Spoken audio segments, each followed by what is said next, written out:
Assalamualaikum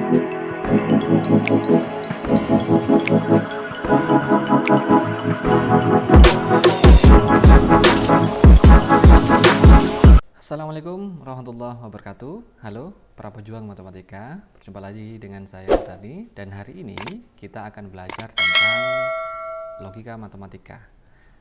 Apa logika matematika itu? Pengertian logika matematika adalah berasal dari kata Yunani kuno yang artinya adalah logos, yang berarti hasil pertimbangan akal pikiran yang diutarakan lewat kata dan dinyatakan dalam bahasa. Nah, logika matematika ini bertujuan untuk membuat kesimpulan yang sah yang dikembangkan melalui penggunaan matematika dengan memanfaatkan lambang matematika, sehingga dapat dihindari makna ganda seperti terdapat dalam kebiasaan atau bahasa sehari-hari. Baiklah, selanjutnya kita akan belajar tentang pengertian pernyataan. Pernyataan adalah kalimat yang hanya benar atau salah saja, jadi salah satunya ya. Tetapi tidak benar dan salah sekaligus. Maksudnya, pernyataan itu adalah kalimat yang hanya benar saja atau salah saja, tidak boleh dua-duanya ya. Contoh kalimat pernyataan. 3 adalah bilangan ganjil. Nah, kalimat ini adalah benar. Tidak mungkin kalimat ini salah, maka ini disebut kalimat pernyataan. Kemudian 5 kurang dari 3. Nah, 5 kurang dari 3 ini adalah kalimat salah, tidak mungkin benar. Nah, ini disebut dengan kalimat pernyataan. Kemudian, bagaimana contoh yang bukan pernyataan? Misalkan laki-laki itu keren sekali. Nah, ini bukan kalimat pernyataan karena bisa salah, bisa benar, ya. Kemudian dilarang merokok. Nah, ini adalah kalimat perintah. Kemudian lambang pernyataan itu dilambangkan dengan huruf kecil seperti A kecil, B kecil, P kecil, Q kecil, bebas, hurufnya bebas dari A sampai Z, tapi harus dengan ketentuan dilambangkan dengan huruf kecil. Kemudian saya berikan contoh, misal ada pernyataan 7 adalah bilangan prima. Nah, ini pernyataan yang benar ya. Misalkan kita akan melambangkan 7 bilangan prima ini adalah dengan huruf P. Maka bisa ditulis dengan P.2, 7 adalah bilangan prima. Jadi P ini adalah huruf dari lambang pernyataannya. Kemudian 7 adalah bilangan prima adalah pernyataannya. Setelah itu, kita akan belajar tentang ingkaran atau negasi. Apa ingkaran itu? Operasi ingkaran adalah operasi yang menyangkal atau mengingkari suatu pernyataan. Jadi kebalikan dari pernyataan. Ingkaran itu adalah kebalikan dari pernyataan. Biasanya dilambangkan dengan huruf seperti ini, ya, seperti huruf negatif tapi ada gelombangnya, ya. Ingkaran dari pernyataan P adalah dilambangkan seperti ini. Misalkan pernyataannya adalah P, maka ingkarannya dilambangkan dengan ini. Jadi ini lambang ingkaran, kemudian P. Yang dibaca negasi P atau ingkaran P. Ya, jadi ini adalah negasi P atau ingkaran P. Satu contoh, misalkan kita memiliki lambang pernyataan Q, misalkan 2 plus 5 sama dengan 9. Ini adalah pernyataan salah karena 2 tambah 5 sama dengan 7. Maka jika ditanyakan ingkarannya atau kebalikannya atau negasinya, negasi Q atau ingkaran Q adalah 2 plus 5 tidak sama dengan 9. Nah, ini bedanya. Kebalikan sama dengan adalah tidak sama dengan, atau ingkaran dari sama dengan adalah tidak sama dengan. Dan kalimatnya pun berbeda. Jika kalimat ini atau pernyataan ini salah, maka ingkarannya menjadi benar. Begitupun kebalikannya. Satu contoh lagi, misalkan kita memiliki pernyataan R, yaitu 10 dikurangi 3 sama dengan 5. Ini adalah pernyataan salah karena 10 dikurangi 3 sama dengan 7. Apakah 7 kurang dari 5? Salah, 7 itu lebih besar dari 5. Maka jika dinyatakan atau ditanyakan dengan ingkaran R atau negasi dari R adalah 10 dikurangi 3 lebih besar atau sama dengan 5. Jadi ingkaran itu hanya membaca tandanya saja. Kalau tandanya itu kurang dari, maka kebalikannya adalah lebih dari sama dengan. Karena ini tidak ada sama dengannya, maka ingkarannya ada sama dengannya. Sehingga kesimpulannya, jika kalimat R ini atau pernyataan R ini salah, maka menjadi benar di ingkarannya. Jadi, jika ada tabel ingkaran atau tabel kebenaran, jika misalkan pernyataan P, maka ini di sini negasi P, ini negasi ya, atau ingkaran, maka jika pernyataan itu benar, maka akan menjadi salah di ingkarannya. Kemudian kebalikannya, jika pernyataan ini salah, maka menjadi benar di ingkarannya. Paham teman-teman ya? Kemudian saya tampilkan tabel untuk ingkaran. Misal pernyataan, kemudian di sini ada negasi atau ingkaran. Jadi misalkan ada di suatu kalimat itu ada kalimat semua, maka semua ini kebalikannya atau negasinya adalah ada atau beberapa. Jadi bisa dipakai kalimat ada atau beberapa jika di soal pernyataannya memakai kalimat semua, maka negasinya adalah ada atau beberapa. Jika pernyataan itu menggunakan tanda sama dengan yang bertanda seperti ini, maka negasinya atau kebalikannya adalah tidak sama dengan. Lambangnya seperti ini. Ya. Kemudian jika lebih dari di pernyataan itu, maka negasinya atau kebalikannya adalah kurang dari atau sama dengan. Jadi kalau lebih dari, kebalikannya adalah kurang dari sama dengan, karena di sini tidak ada sama dengannya. Ya. Kemudian jika pernyataannya lebih dari atau sama dengan, maka kebalikannya adalah atau negasinya adalah kurang dari, tidak ada sama dengannya, karena di pernyataannya ada sama dengan, maka kebalikannya tidak ada sama dengannya. Kemudian jika kurang dari, ya lambangnya seperti ini, maka kebalikannya atau negasinya adalah lebih dari sama dengan, karena di sini tidak ada sama dengannya. Yang terakhir, jika pernyataannya kurang dari sama dengan, seperti lambang berikut, maka karena ini ada sama dengannya, di sini tidak ada sama dengannya. Karena kurang dari, maka lebih dari. Gimana, mudah teman-teman ya? Baiklah, kita lanjutkan materi kita hari ini. Selanjutnya kita akan belajar tentang penghubung dari dua pernyataan, yaitu yang pertama adalah konjungsi. Operasi konjungsi merupakan operasi biner atau operasi yang dikenakan pada dua pernyataan yang dilambangkan dengan tanda seperti berikut teman-teman ya. Ini adalah operasi konjungsi. Dengan operasi ini dua pernyataan itu dihubungkan dengan kata dan. Jadi dua pernyataan itu jika ada lambang seperti ini maka dikenakan dengan kata penghubung kata dan. Contoh, ada pernyataan P, pagi ini udara segar, misalkan ini pernyataan benar ya. Kemudian ada pernyataan Q, matahari bersinar terang, mungkin ini juga dikatakan dengan benar. Sehingga jika P dan Q ini dinyatakan dengan konjungsi, maka pagi ini udara segar, jadi yang P ini dihubungkan dengan kata dan dilanjutkan dengan pernyataan Q-nya, matahari bersinar terang. Jadi P dan Q ini dihubungkan dengan kata dan. Bisa teman-teman ya. Contoh kedua, misalkan ada pernyataan P, persegi memiliki 4 sisi. Itu pernyataan benar.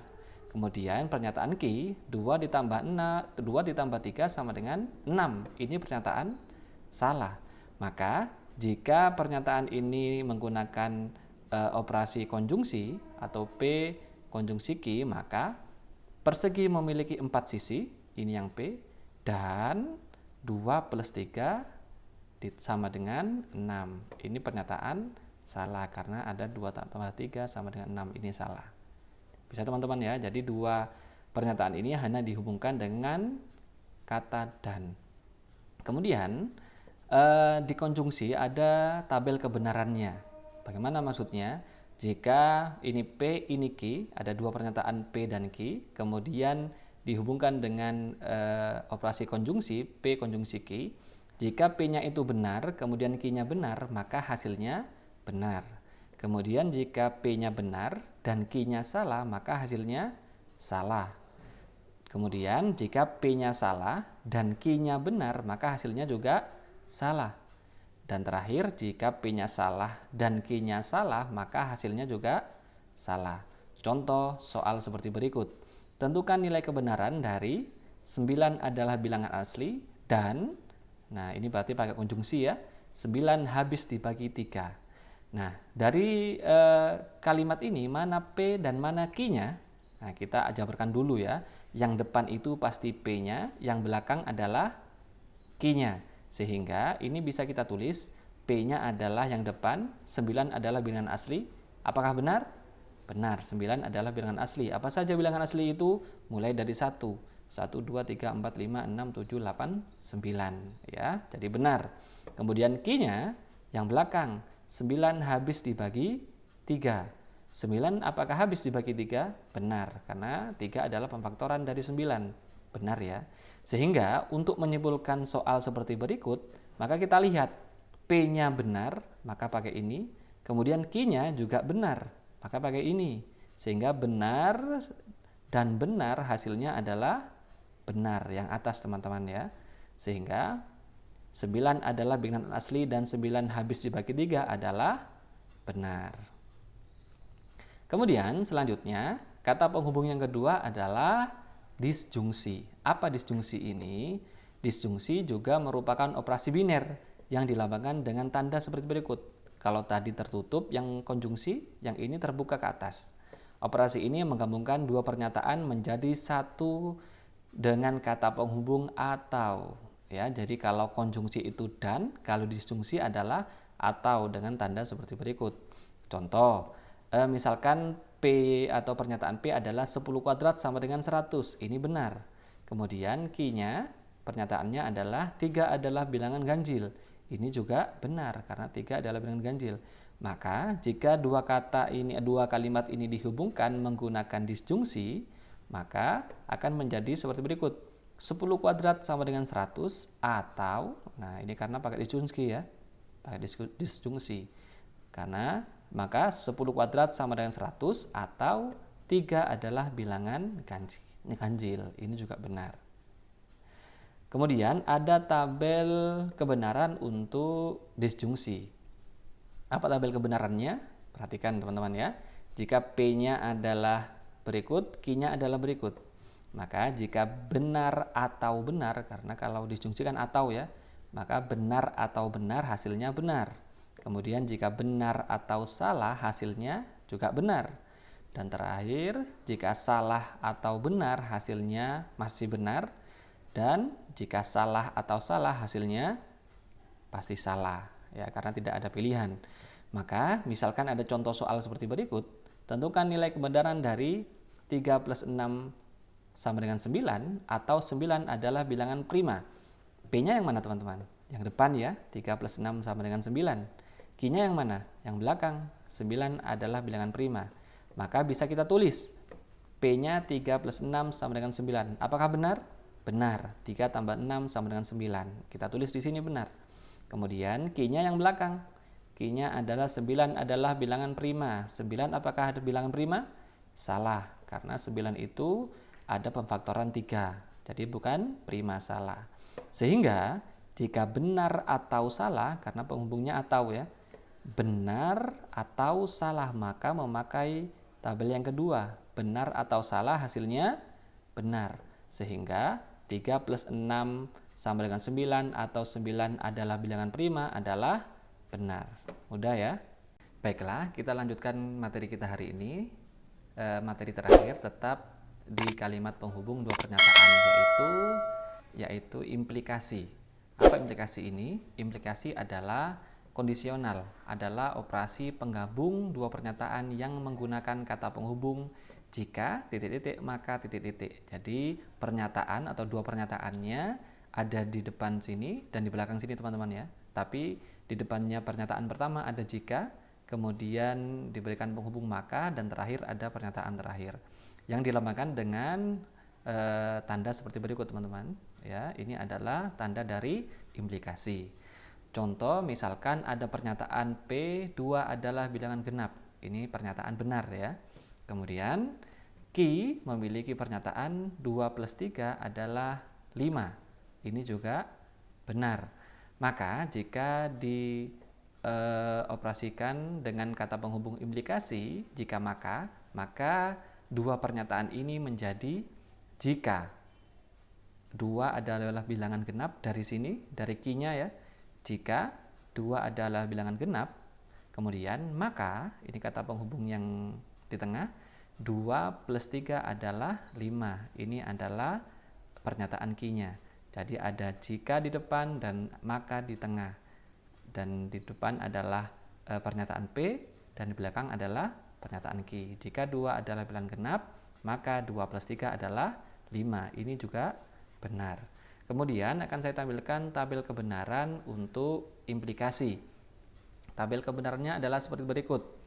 Jika benar, maka hasilnya benar.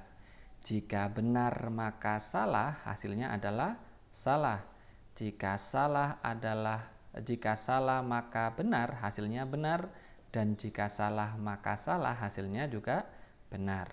Contoh misalkan soal seperti berikut. Tentukan nilai kebenaran dari jika 2 faktor dari 4, maka 4 habis dibagi 3. Nah, maka untuk menjawab soal seperti ini, sama seperti soal sebelumnya, kita buat dulu pernyataannya teman-teman ya.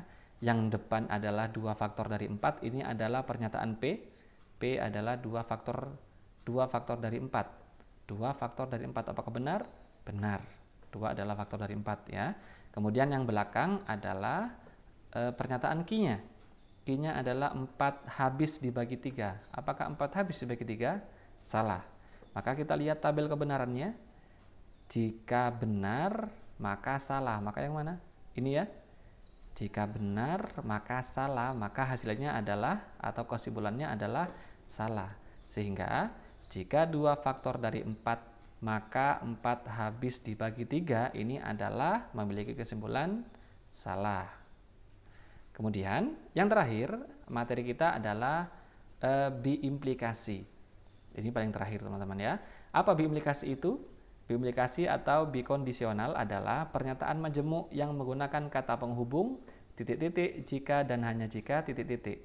Jadi pernyataannya ada di belakang, di depan, mohon maaf, dan di tengah memiliki tanda penghubung jika dan hanya jika. Kemudian pernyataan yang kedua di belakang yang dilambangkan dengan panahnya ada 2 ya, kiri dan kanan.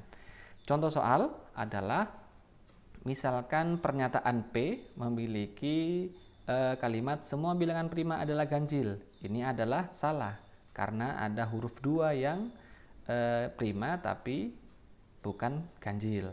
Maka pernyataan yang pertama adalah salah. Kemudian yang Q, 7 termasuk bilangan prima. Ini adalah benar ya. Karena bilangan prima adalah 2, 3, 5, 7 dan seterusnya. Sehingga jika ditandai atau diberi tanda penghubung biimplikasi, maka pernyataan ini menjadi semua bilangan prima ganjil jika dan hanya jika 7 termasuk bilangan prima. Ini memiliki kesimpulan salah. Bagaimana tabel kebenaran untuk biimplikasi? Tabel kebenaran untuk biimplikasi adalah sebagai berikut. Benar jika dan hanya jika benar, hasilnya benar. Benar dan hanya jika salah, hasilnya salah. Salah jika dan hanya jika benar, hasilnya salah. Salah jika dan hanya jika salah, hasilnya benar. Nah, ini adalah tabel biimplikasi. Contoh soal, misalkan ada soal seperti berikut. Tentukan nilai kebenaran 3 adalah bilangan prima jika dan hanya jika 3 adalah faktor dari 10 ya. Kita buat pernyataan P-nya dulu. Pernyataan P-nya adalah 3 adalah bilangan prima. Ini adalah benar ya, 3 adalah bilangan prima. Kemudian Q-nya yang terakhir atau kalimat yang terakhir adalah 3 adalah faktor dari 10. 3 adalah faktor dari 10 adalah kalimat salah karena 3 bukan faktor dari 10. Faktor dari 10 adalah 1, 2, 5 dan 10 ya. Maka kita lihat benar dan hanya jika dan hanya jika salah. Benar jika dan hanya jika salah. Maka pakai yang tabel kedua teman-teman ya. Maka hasilnya adalah salah nanti ini. Sehingga untuk kalimat 3 adalah bilangan prima jika dan hanya jika 3 adalah faktor dari 10 adalah salah. Nah, karena kalian sudah belajar tentang materi matematika, khususnya logika matematika, waktunya sekarang kalian belajar untuk melatih skill dan kemampuan kalian dengan mengerjakan latihan soal berikut. Ada 3 soal, silakan dikerjakan agar bertambah kemampuan kalian untuk mengatasi atau menyelesaikan masalah matematika, khususnya logika matematika. Semoga materi kali ini mudah untuk kalian pahami. Terima kasih. Wassalamualaikum warahmatullahi wabarakatuh.